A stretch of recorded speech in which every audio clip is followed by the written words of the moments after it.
कृष्ण कृष्ण हरे हरे हरे राम हरे राम राम राम हरे हरे गोविंद बोलो हरि। आज हम पांचवें अध्याय के श्लोक 16 का अर्थ पढ़ेंगे।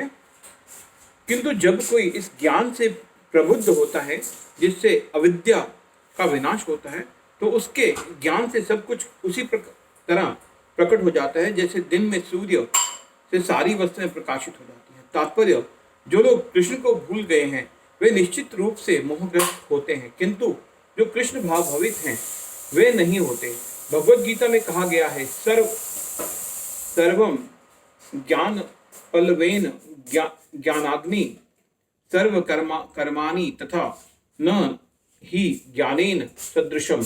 ज्ञान सदैव सम्माननीय है और वह ज्ञान क्या है? श्री कृष्ण के प्रति आत्म समर्पण करने पर ही पूर्ण ज्ञान प्राप्त होता है।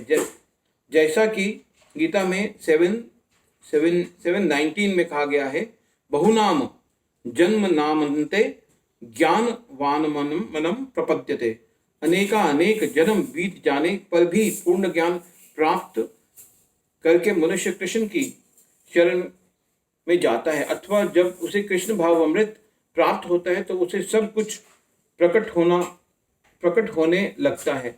जिस प्रकार सूर्योदय होने पर सारी वस्तुएं दिखने लगती हैं, जीव नाना प्रकार से मोहग्रस्त होता है।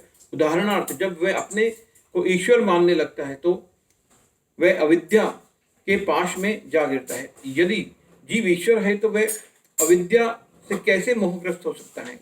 क्या ईश्वर अविद्या से मोहग्रस्त होता है? यदि ऐसा हो सकता है तो फिर अविद्या या शैतान ईश्वर से बड़ा है।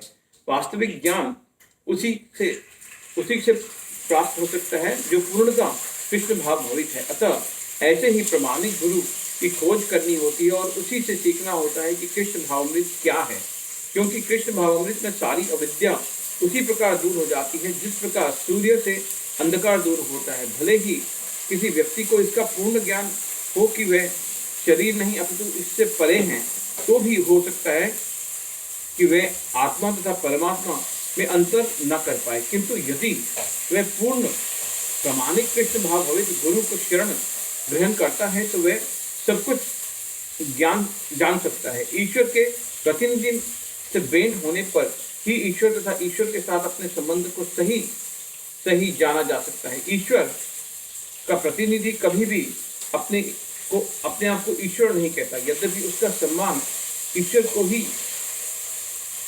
की ही भांति किया जाता है, क्योंकि उसे ईश्वर का ज्ञान होता है। मनुष्य को ईश्वर और जीव के अंतर को समझना होता है। अतएव भगवान कृष्ण ने द्वितीय अध्याय में 2:12 में यह कहा है कि प्रत्येक जीव व्यष्ट है और भगवान भी व्यष्टि हैं। ये सब भूतकाल में व्यष्टि थे, संप्रति भी व्यष्टि और भगवान भी व्यष्टि हैं। ये सब भूतकाल में संप्रति व्यष्टि बने रहेंगे। रात्रि के समय अंधकार में ऐसे प्रत्येक वस्तु एक सी दिखती है, किंतु दिन में सूर्य के उदय होने पर सारी वस्तुएं अपने अपने वास्तविक स्वरूप में दिखती हैं। आध्यात्मिक जीवन में व्यष्टि की पहचान ही वास्तविक ज्ञान है। तद बुद्ध यस्त दात्मा न स्त निष्ठा स्त न परायण गच्छन्त पुनरावृत्ति ज्ञानी धूर्त कल्मष। तथा बुद्धया नित्य भगवत परायण बुद्धि वाले तत् आत्मना जिनके मन सदैव भगवान में लगे रहते हैं, तत् निष्ठा जिनकी श्रद्धा एकमात्र परमेश्वर है, तत् परायण जिन्होंने उनकी शरण ले रखी है, गच्छन्ति जाते हैं, अपुनः अवृतम मुक्ति को ज्ञान द्वारा निधूर्त शुद्ध किए गए कल्मषा पाप अविद्या। हरे कृष्णा हरे कृष्णा।